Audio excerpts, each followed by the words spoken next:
Hello and welcome to today's news analysis. We are doing the Indian Express papers, Chandigarh edition. Now, today's newspaper is predominantly focused on G20 and the East Asia Summit. So, in different ways, G20 is covered.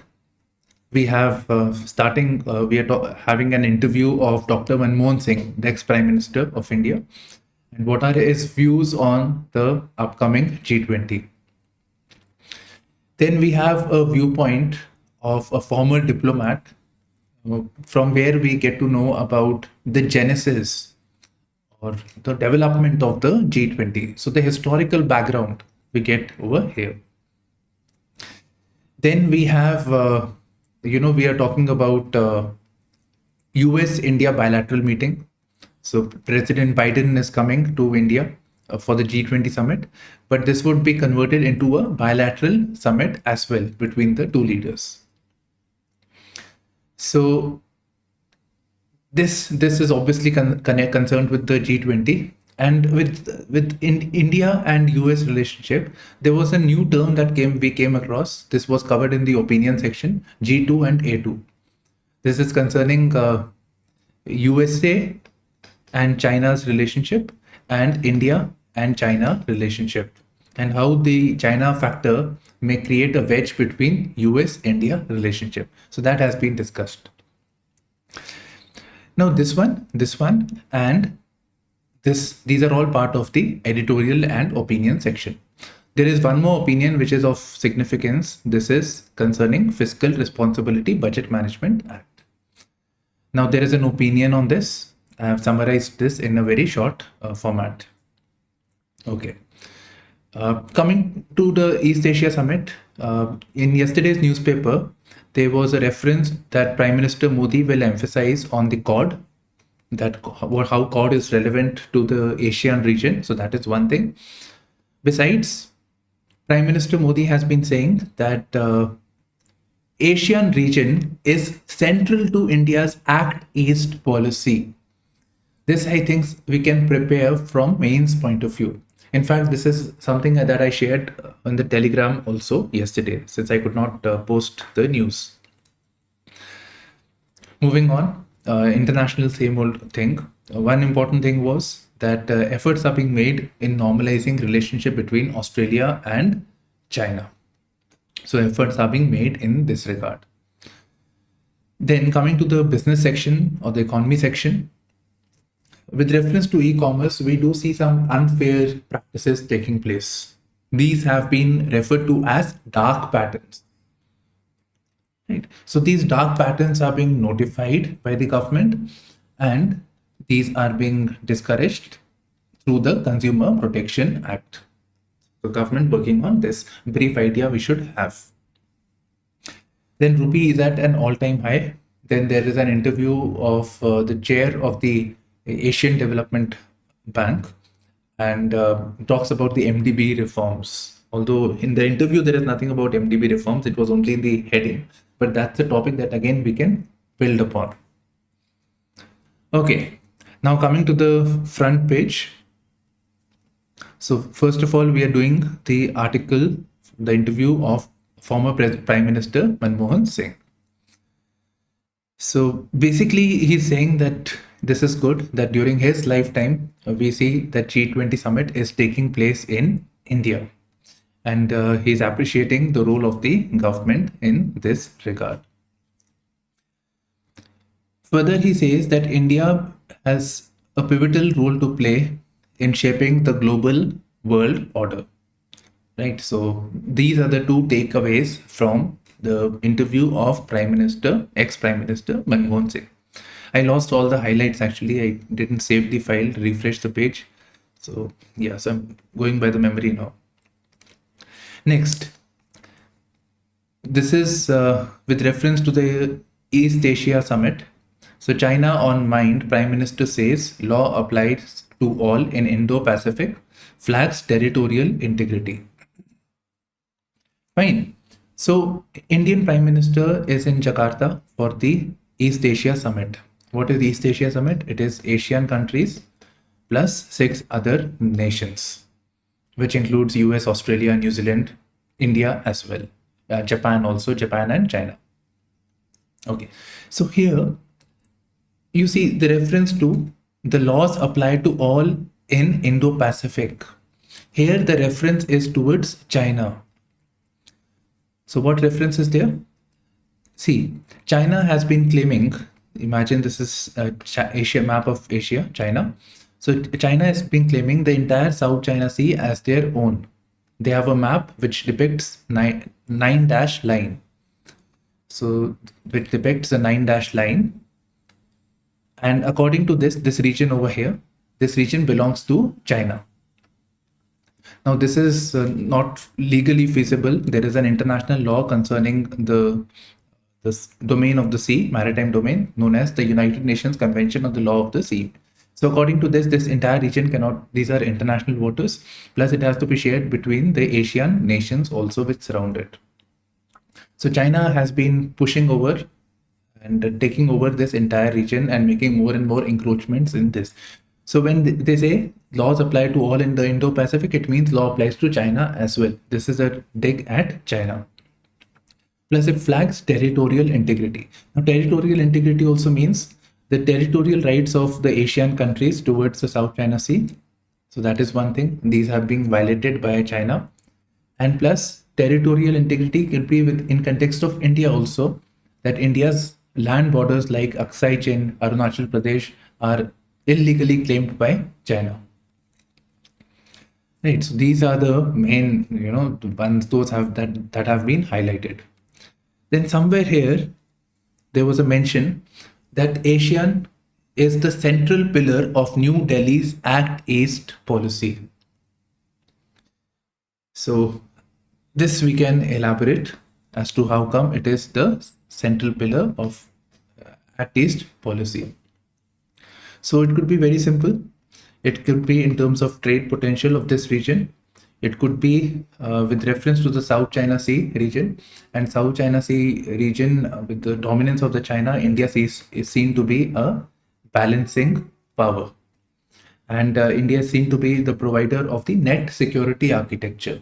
So India can complement the Asian countries in providing the security towards this region and maintaining the international law, which is United Nations Convention on the Law of the Sea. Plus South China Sea, this region is like, you can imagine India, China. This is the South China Sea Indo-Pacific region. So this region is the conduit towards East Asia, further when you move towards the east. So in that way also it is central. Further, when we move towards the east, from northeast of India, when we move east, these are the first countries that come. So it is part of India's neighborhood policy, extended neighborhood policy. So it's in the vicinity, so it's a priority area for India. Right, so in multiple ways we can look at it. And last point that I want to mention is India's Iron Curtain policy. What curtain? Iron Curtain policy. This is an approach of India to contain China or to block China. Curtain means block. So blocking China. So this could be via the Strait of Malacca. Right. So we need the support of Malaysia and other Southeast Asian countries so that, if in case of a war, we can block the Chinese access towards the Indian Ocean region, and it will block China's economy altogether, because most of the trade that takes place of China goes through this region. So that is the Iron Curtain policy. So this is there. Then in the Myanmar region, we are engaging in the developmental activities so that Myanmar does not fall into the trap of China. Right. So that is also part of the Iron Curtain policy. And in Myanmar, we are working on the Sitwe port project and the Kaladan port project. And further, we can always talk about the trilateral national highway connecting India's northeast region to Burma, Myanmar, and Thailand. Right, so I mean, we can keep elaborating this, but these are the core points. Now, some of the key takeaways, key pointers that Prime Minister Modi had said in the meeting in the East Asia Summit. So I would suggest that you take a screenshot and read for yourself all these points over here. So first is about connectivity, connecting India to Asia, and from India we go to West Africa, West Asia, and Europe. Then offer to share India's digital public infrastructure, India stack that we have been discussing. Then announced Asian India Fund for Digital Future. Then creation of an ASEAN East Asia Research Institute, collectively raising the voice of the Global South, called for working together on Mission Life, cyber disinformation, terrorism, etc. So number of initiatives are mentioned. By the way, this one, I have shared the PIB on the Telegram. So this is basically unites people of the earth as pro-planet people. So engaging the community in fighting the issue of climate change, biodiversity, etc. So yes, that's it. Last one from the front page. Recently, very recently, the finance minister made a statement that we need an global framework on cryptocurrencies. We have been discussing this also. Now, some of the countries are thinking that cryptocurrencies should be banned altogether because of the risks that the cryptocurrencies have. For example, the cryptocurrency, we do not know who's regulating it, what is the source. These can be a source of, way of money laundering and black money. It could be used for terror financing. So a lot of things are there of concern, because of which the governments are willing to put a ban as well. And furthermore, these are very volatile. It may affect asset erosion, wealth erosion of the people who have parked, because it's very volatile. There are many people who have lost loads and loads of money in one go. Okay. Now the G20 paper on this thing, they're saying that it is not feasible to ban cryptocurrency altogether, private cryptocurrency altogether. Please, this term is important, private. Because tomorrow India may have their own cryptocurrency, but what we are saying is private cryptocurrencies.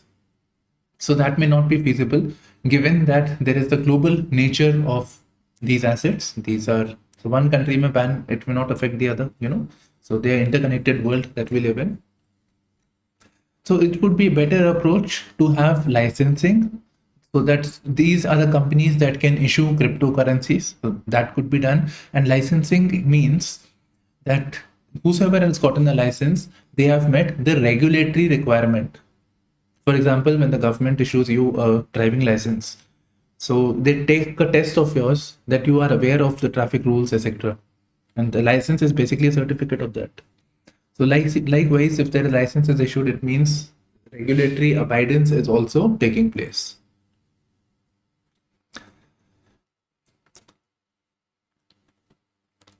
Supreme Court hands over its Green Watchdog Committee to Environment Ministry. Very simple. So decades back, 2 decades back, environment-related issues keep coming to the Supreme Court, and Supreme Court keeps giving verdict, but many a times the government does not implement it or abide by it.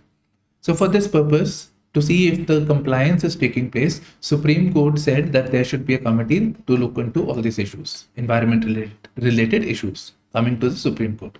So this was Central Empowered Committee. So now this committee is being handed over to Environment Ministry. Simple.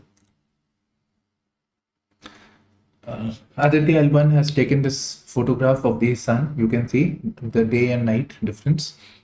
And presently, Aditya L1 satellite is on that slingshot approach. It will be directed towards the sun in the near future. It is presently still orbiting around the Earth.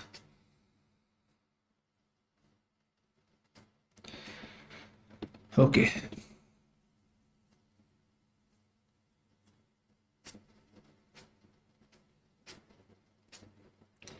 This article, this concerning the slums and it's basically about Gurgaon. So you have these high rises, posh areas, posh localities, and at the same time you see these slums. So maybe this we can look at it from GS1 as well as GS3 point of view. Now regarding this, I would like to tell you that we have a video on slums. The issue of slums. I took the reference of Bombay. So maybe you can take that, and a lot of facts and important information is provided over there. So I think that will save your time. Okay. Amid crisis, Delhi ASEAN to focus on security growth, food security and growth. Okay. So food security is being discussed over here. What crisis is there? Because of the weather-related issues, plus the issue of the Black Sea grain deal. So there is a apparent concern about the food security. So the both countries are looking into the issue of food security plus economic growth. Over here, it tells us about the ASEAN members, who all countries are there. So there are 10 member countries. The names of the countries are mentioned over here. So now they are 11th member. Timor-Leste has been in principle admitted to be the 11th member. Two sides to join forces on blue economy and maritime security. Which two sides? India and ASEAN to join forces on the blue economy. What is blue economy? Blue economy is economy related to the ocean. So anything to do with the ocean will come under blue economy. In fact, we'll add one more thing. The issue of sustainability is also a key pillar. So ocean, water, ocean is blue, economy and sustainability. Now, for the blue economy to sustain, you have to protect them from pirates, illegal activities, unregulated fishing, etc. So for that, maritime security is a must.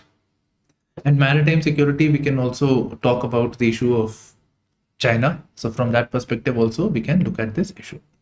But over here, only reference is countering piracy, armed robbery, trafficking. So those have been mentioned over here. Plus early warning systems. So maybe disaster risk reduction can also be taken up.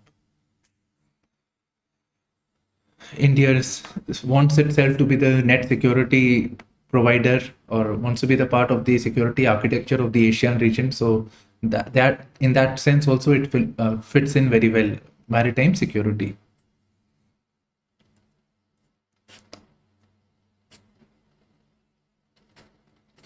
Okay, so again G20. Two agri initiatives piloted by India set to figure in summit outcome. So what are these two agri initiatives? So one is Deccan High Level Principles on Food Security and Nutrition. So this is the first one. And the second one is International Initiative for Research on Millets and Other Ancient Grains. Fine.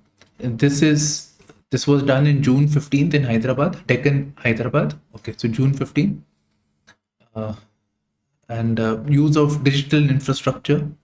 The Deccan High Level Principles on Food Security and Nutrition focuses on, this has been elaborated. So it focuses on making inclusive digital infrastructure for transformation of agricultural ecosystem and farm-centric public and private digital innovation.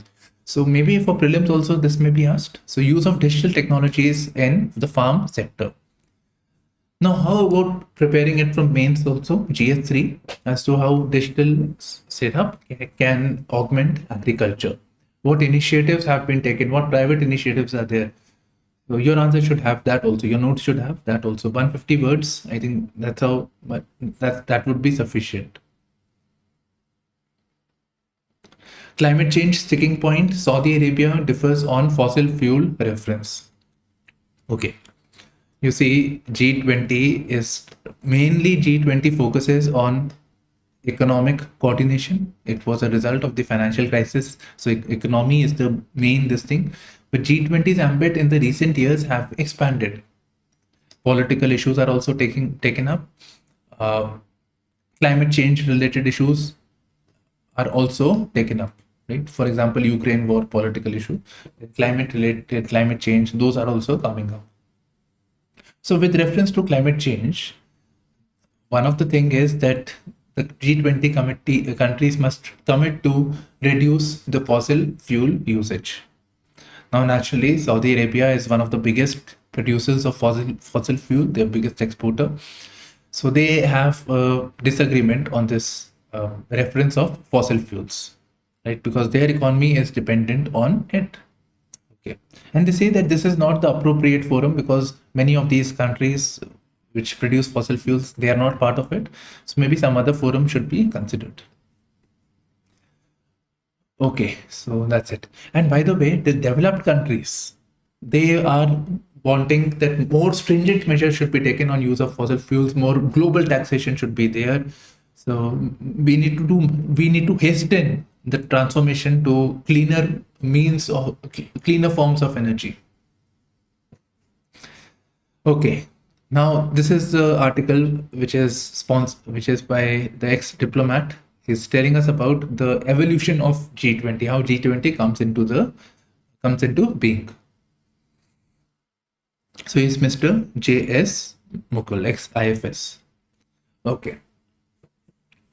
So in the 1970s, G8 came into being. Right, so it was initially US, UK, 1, 2, 3, 4, 5, 6, 7. Okay, so G7 came up, and later Russia also became part of it. So let's keep it G7 only. And these, if you see, these are all industrialized nations. So their focus was that we countries are the industrial nations, developed economies. Our interests are common. So how can we leverage this? How we can coordinate so that we can take better advantage of the world economy. Okay. Now, in the subsequent years, particularly in the 1990s, there were a lot of economic crises that took place. Right. So, economic crisis which took place. So, a lot of economic crises like Mexican financial crisis, East Asian financial crisis, 1997. There was a Russian financial crisis in 1999. The most prominent was the East Asian financial crisis, or sometimes simply said as Asian financial crisis, which was in 1997. And by this time, it was felt that this grouping alone is not sufficient. Right? This grouping alone is not sufficient. We need more countries to be included for economic coordination. So, I'll write it here on purpose. On 1999, emerging and developing countries, EMDCs, became part of the G7. So more countries were added. So this becomes G20. Right. So G20 comes into being. This is in 1999. Now, if you see many of the articles, they say 2008 was a transformative year. In fact, in that Manmohan Singh article also, it says 2008. It was during his tenure that G20 came into being. So don't get confused. 1999, G20 comes into the picture. 2008, it was upgraded to a summit level body. It means that every year G20 summit will be taking place. Right, so summit level bodies every year, it is upgraded. It's an important now. Okay. So yes, 2008. Now in the meantime, what happened? In the meantime, the Global South had their own institution known as the G77. So G77 means group of 77 countries. So a lot of countries are there. This became wildly. It was difficult to function. There was difficulty in getting cooperation. So from G77, the more relevant organization was G15. So a new body, a smaller grouping came up known as G15. Okay, so G15 came up. Now this G15 was basically comprising of the countries of the global south, or the emerging economies, emerging and developed countries. And their focus was mainly about the global south. There was hardly any interaction between the south and the north as to how they should be discussing, negotiating. So the interaction between north and south was not there. It was only concerning the global south. Okay. Now, in the 1990s, amidst the financial crisis, the industrialized nations, G7, had felt that we need to, expand. We need more participation. We need the support of the lesser developed economies as well. So there emerged G8 plus 5. G8, G7 plus 1 Russia. So G8 plus 5. So this summit came up, this platform came up. They used to meet in a resort in Germany known as Hilden Heiligen Dam. So I'll just show it to you. This place in Germany. And this meeting came to be known as process, right? H process. Okay, so it had G8 plus 5 other countries. These were China, Mexico, India, Brazil, and South Africa. Now they felt this is also not sufficient. So this was 96, 97, G8 plus 5. So by 1999, we came to G20. And by 2008, it was upgraded to the summit level. Now, what are we seeing in the G20?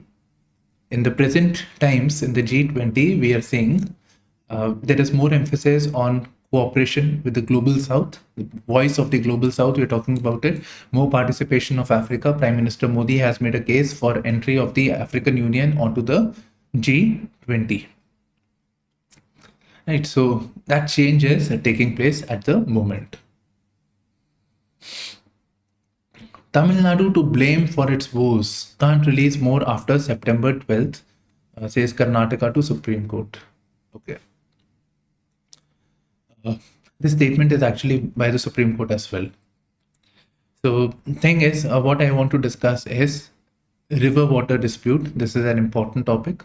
So the river water dispute in Karnataka and Tamil Nadu is with reference to Kaveri River. Karnataka is the northern state, so it comes and goes down south towards Tamil Nadu. So yes. Okay. So the thing is that there is an organization with reference to Kaveri Water Management, Kaveri Water Management Authority, which oversees the sharing of water between the two states. Now they are saying that Karnataka is in a severe drought-like situation, and Tamil Nadu previously has not managed its water resources well. Now it is asking for more water, but it is not feasible because Karnataka is in a drought-like situation. So the Central Water Management, Kaveri Water Management Authority is basically confirmed the same over here. Now this brings to light the issue of interstate river water dispute. So this is something that needs to be prepared. Right, so this we will do it separately some other time. I just wanted to share. You can see if you want to read, you can read anywhere. This topic, just Google this, you'll get it. Now, one more theme associated with interstate river water dispute is concerning these two provisions. There is a saying that in waters, the subject of river should come under the concurrent list. At the present, the subject of water comes under the state list, while interstate comes under union list. So they're saying that water in totality should come under the concurrent list. So there is a demand, there is some experts who say this. Okay, so Aditya L1 is explained, and now Aditya L1 will provide some good information from its telescope known as SUITS, Solar Ultraviolet Imaging Telescope. This is awaited by the European Space Agency and NASA's program known as SOHO, Solar Heliospheric Observatory. This was there in the yesterday's news. Kunbi, in Maharashtra, there is a community known as Kunbi, and they're saying that they are basically Marathas only. They should be getting the OBC status. Now, who are the Kunbis? That we should see. Marathas. So Kunbis belong to the Marathwada region. So in Maharashtra, you can see the map of Maharashtra. So this is the Marathwada region, and to its right, it's Vidarbha region. Just in case if you're wondering, this is Vidarbha. The blue one is Marathwada. Now this region, at some point of time, came under the control of Nizam. Right, so it came under the control of Nizam, and the people from Marathwadas were known as Kunbis. Marathis from this region under the control of Nizams were known as Kunbis. So now they're talking about giving reservation to the Kunbis in the form of OBCs. And in any case, Marathwada is one of the backward regions of the state. So a lot of farmer suicide, rural distress you'll hear from Marathwada also, Vidarbha also.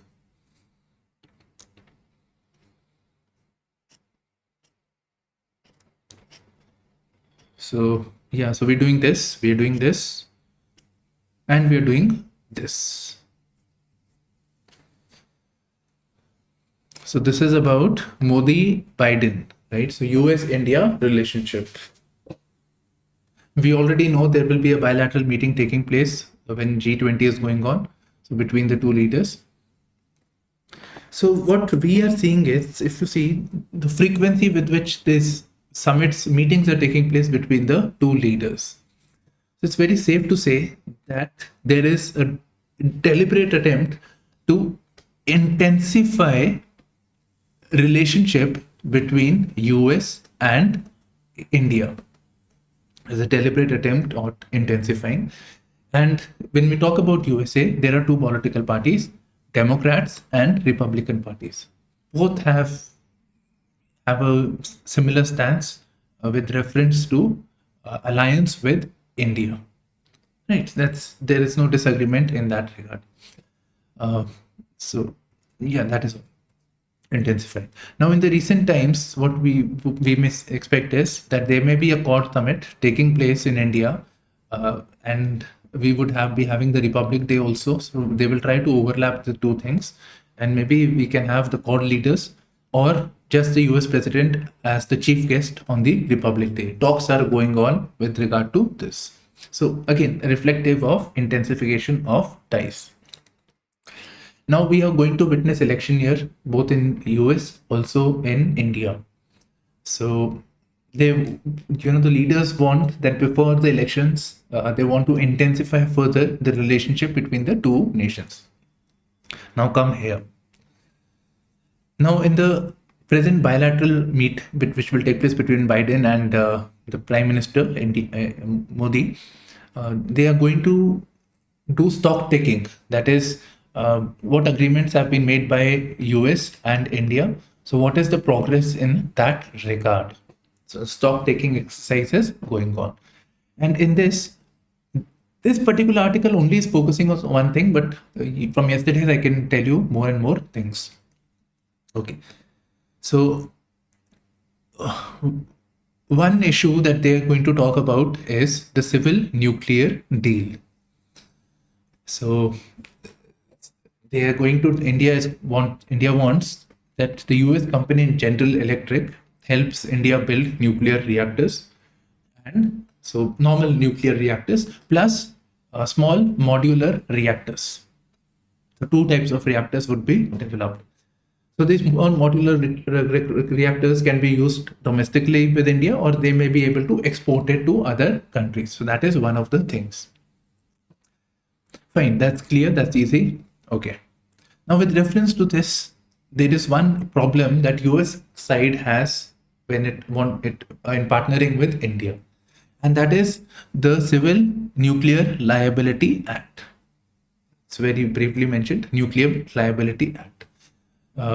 Which is designed in such a way which it says that there's no fault liability provision and the law of the torts, which basically means let's say General Electric makes the reactors for India. Now it has given it to India. Indians are operating it, but let's say tomorrow a calamity takes place, a disaster takes place, Then, according to the Nuclear Liability Act, the the nuclear agency which is running the operating it will be at fault. Of course, they'll be liable to pay compensation.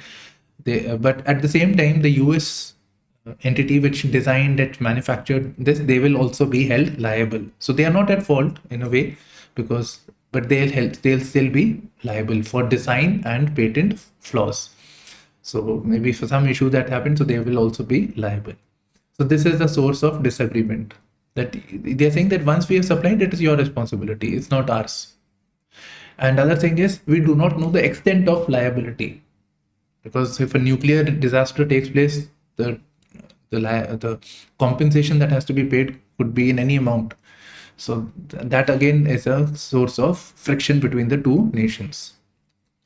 Okay, so they're going to discuss the nuclear deal. Besides this, the drones, remember MQ-9B armed drones, General Atomic, and will be supplying it to India. So they want to hasten it. Okay, so supply of these drones, armed drones.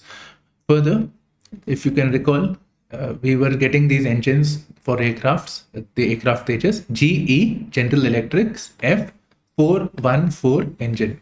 This will be powering Tejas and maybe some other aircrafts in the future. This is a very well reputed engine, jet engine. It is powering the F-18 aircrafts, many other international aircrafts. So reliable engine. So India now wants that this engine should be supplied with greater urgency, plus more transfer of technology should take place, so that the greater level of technology transfer should take place, so that Indians are more empowered to develop better engines, indigenous engines, sorry. Okay, so these are certain things that the countries are working together. Okay, next is G2A2. So here it is, let me just rub this. Yeah, so let's come to the next article, G2A2. So when we're talking about Delhi, Washington, intensification of relations, good relations, but at the same time, there is a unholy love triangle between the two. That is the concern with China. So there is, or we can say Beijing. So Delhi, Washington, and China. This may create a wedge between the two, Delhi and Washington, the China factor. So in the 1970s, in fact, particularly 1971, there was an agreement between China and USA, which was known as G2. And later, there was an agreement between India and China, which was known as A2. A2 is Asia for Asian Agreement. And so both have had, obviously they both have relations with China at the same time. Now, we do not know, neither Indians know or the Americans know as to, they both see each other with suspect when it comes to relations with China. So both see each other with suspect. There is one good example when China-US relationship, 1971 with the G2 thing had happened. So one of the things of agreement between US and China was that tomorrow, if there is a war, this is 1970s, if there is a war between the two countries, US will remain silent. US and China and India, if there is a war, US will remain silent. So there is a sense of mistrust between the two. So we do not know what discussions, what negotiations are going on at the present moment between the two countries. So both see each other with suspect. So they don't know. US doesn't know what happens if if there is normalization. US is supporting India because of its pivot to Asia, pivot to China policy. They want to corner China. But at the same time, if there is normalization of relations, some discrete understanding between India and China, this may jeopardize US interest. So both are suspicious of each other in this regard. So both should be more forthcoming. Now, recently, US and China, they had various meetings. We do not know what was the agreement between the two and how does it concern India. Likewise, India and China may be having a summit, they may be having discussion. For example, recently, Prime Minister did meet Xi Jinping at the BRICS, so what talks conspired, they don't know. Plus, they are talking about anti-West coalition and some things like that is coming up from China. So there is a sense of mistrust. So both countries should open up now since they are meeting, and whatever the air is, the mistrust is there, that should be addressed. How to curb irresponsibility. This is with reference to the Fiscal Responsibility Budget Management Act. In short, it is referred to as the Fiscal Responsibility Law. Okay. Now the thing is, the governments want to spend more money. They want to spend more money on welfare and a number of other things. So they would like to spend more so during the election time. Obviously. But if they do this, how will they do this? They spend more than their revenues. Then in that case, they will have to borrow money. There will be a debt, or we can say there is a fiscal deficit. And today or tomorrow, that has to be paid for. So if it is not abided by, if there is more and more of deficit, it will affect the macroeconomic stability of the country. In fact, there is a very interesting statement with which this article starts. Today's deficit is tomorrow's taxation. Today you borrowed money, today you got the subsidy, but some other day you will have to pay higher taxes. Okay. Now, one very good example of macroeconomic instability is maybe Sri Lanka, Pakistan, right? They've been spending more than what they are earning in revenues. So you can see the need, what crisis these countries are going by. Okay. So to check this, there are fiscal responsibility laws. In India's case, Fiscal Responsibility Budget Management Act, which basically says that the government has to abide by some fiscal responsibilities. They have to adhere to the fiscal deficit targets. So in India, there was this NK Singh committee which said that ideal fiscal deficit in India is 3%. So this should not be breached. And the revenue deficit should be 0. So that was the goal. Besides, we can say the debt to GDP should be around 60%. Right. So these targets have been set. So the government has to abide by this. Now, what we see is that government from time to time, they breach these limits. There may be genuine factors. For example, the lockdown situation that happened. So now we are at somewhere around 5.9%. Before that, it was 6.5%. Right. So we have been breaching these limits. So the government is being irresponsible fiscally. Let's put it that way. That's how this is putting it. How to curb irresponsibility. So these are not my words. Okay. So it's important that what laws are there, those are abided by. But the problem is that who makes these laws? In the parliament, the government has majority, right? Majority, and these FRBMs, etc. These come under the category of money bill. These are matters of taxation. It's completely about money. And in this, all they need is majority in the Lok Sabha. Rajya Sabha has a very limited say. So it's very easy to change the laws. And what we see is that government from time to time says that we will change the laws. So they keep rewriting the laws rather than abiding by the targets that have been set. And this has led to delays. And these are not good. If you look at the interest payments that we are paying, this is humongous. So bulk of the fiscal deficit is actually going towards the interest payments. It's not a good thing. Okay. So, yeah. So the approach that this article is saying that we should have an independent institution, independent institution which keeps an oversight on the government so that they abide by the fiscal responsibility. So we need an oversight independent agency, maybe something like an election commission is there to oversee election. So like that for finances, there should be an independent oversight on the government as well. Some institution should be there. So that is the suggestion. They're saying the laws do not hold much water when the government wants to breach it. So we need something more than this. In fact, I would say that when the Modi government first time came, they said that we should have an independent fiscal committee or fiscal council, which oversees, which, when the budget is framed, they are part of the budget making, and irrational calculations are removed, because we see a lot of changes, what budget has announced and what is actually happening. There is a lot of gap over there.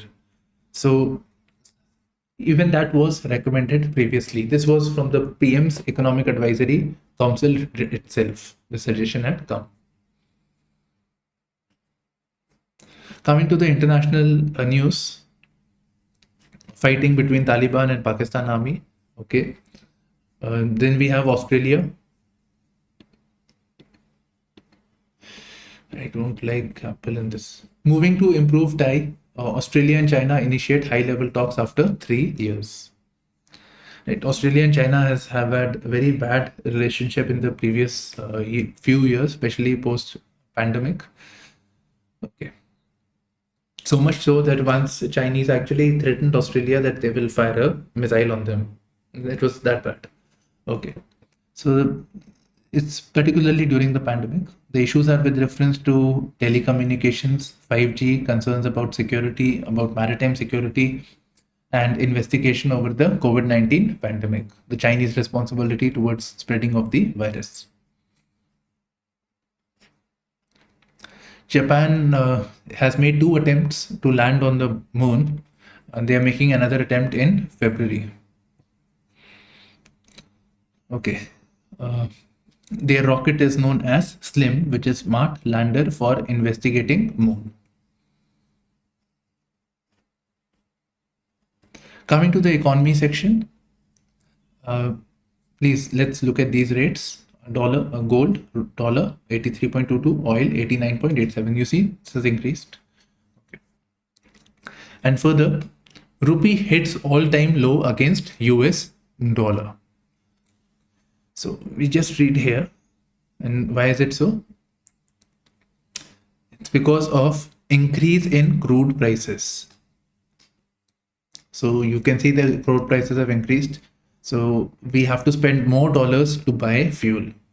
So we have to spend more dollars. So there is greater demand for dollar, and that is the result. That's why rupees price is falling, dollar is increasing. Gold also plays a role. Okay. Besides, rising US Treasury yields. You see, US companies may have invested in India. They do invest. A lot of FPIs, etc., come to country. Now, if in USA they could get better returns, they would like to park their money back into their home country. And when such a thing happens, when US Treasury yields happen, it is expected that money will go out from India, or it may be expected that dollar prices will appreciate, because it will go from other countries also. So dollar will naturally appreciate. So at this time, when dollar appreciates, the rupee depreciates. So it affects the wealth of the investors, because when somebody invests in the Indian stock market or in the debt markets, they sell their dollars, buy it in rupees. Now again, when they have to take back their money, they have to spend rupees to buy dollars. So if rupee depreciates, they have to spend more rupees. So it is a depreciation of their wealth. Okay. ASEAN India FTA review meet in November. We'll see then, right? This is about the dark patterns. Defines 10 types of deceptive strategies. Seeks feedback by October 5. So maybe big guess, GS3, maybe e-commerce deceptive strategies if it is asked. So these are the pointers you can take. You can take a screenshot if you wish. Pretty sure you must have encountered some of them while getting things from Amazon or something. Okay.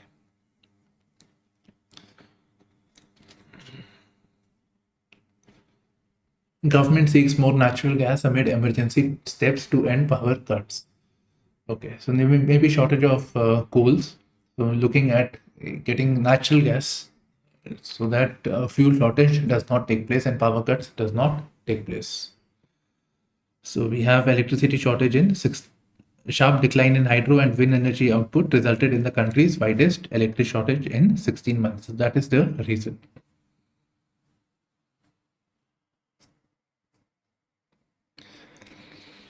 This is important, particularly this part. Lord of Dance, history, symbolism of Shiva's Nataraja form. Natya, dance, Raja. Raja means king, right? Okay. So Lord of the Dance. G25 things to take note. These two we will cover. Okay. So this sculpture that you see, this is dating to the Chola period, 11th century AD, 9 to 11th century AD. And what does this depict? So it is shown as Shiva is the death and time of Mahakal, which destroys all things. Now, in this posture, he's shown to be encompassed by a flaming halo. So, right, halo. He's at the same time he's interpreted as the circle of the world. So he fills the circle of the world. At the same time, he's stepping on the circle of the world. So this is the world. On his right hand, he is holding the damru. Right? For us, it will look as light, but for him, his right hand is this one. And on the left, he is holding the Agni, which can be used to destroy the universe. Then it shows Shiva as the protector, and he makes the Abhay Mudra. So this mudra is the Abhay Mudra, which a gesture that allays fear. Abhay means fear, fearlessness. Abhay Mudra. Bhay means fear, so Abhay means fearlessness. Okay. Then he has a raised foot, and 1 foot on a dwarf. So that is there.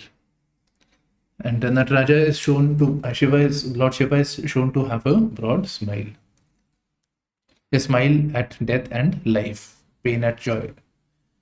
Okay, so at pain and at joy. Fine, so this may be important for your prelims, most likely. Okay. G25 things to note, we'll just do the main titles that are mentioned. Building consensus in a polarized world. So what is the polarized world? Russia, Ukraine, which side are you on? Right. So there is a difference over here. Besides, we saw with reference to fossil fuel also. Then the difference of opinion between the global south and the global north on issues like climate change, etc. Okay. G20 took place in smaller cities as well, rather than just being in the state capital, in the country's capital. Deliverables for now and for future presidencies. So a lot of things have happened in this G20, and we are going to, for new things like digital public infrastructure, talk about gender, development, multilateral reforms, climate change, future pandemics, and use of technology. So these obviously, what do we do in the future now? So deliverables for now at the present summit and for the future. The tone has been set, or the die has been cast. Okay. So voice of the global south, especially of Africa. Prime Minister saying that he has made a case for entry of African Union into the G20. The China conundrum and the G20's challenge. Xi Jinping not coming to India for the summit. This may also mean that there will be an issue in bringing consensus on the G20 statement or the new Delhi declaration that it will eventually be called. So that is the issue. Okay. Last news. Without sperm or egg, how scientists grew whole model of human embryos. So let's look at this thing also. So yes, briefly. So this human embryo has been formed, which has 46 chromosomes and 23 pairs. So this we will see as to just the basics. So without the sperms, sperms come from the male and eggs from the female. So the sperm and the eggs fuse and the fertilization takes place and it becomes zygote. Okay, so here the process is meiosis. Now the zygote eventually develops into human embryo and this is mitosis. You may have heard about these terms in the school. Right, so this human embryo stage has, the scientists have built the human embryo without coming to these two, without requiring the sperms and the eggs. Now we can always talk about the ethicality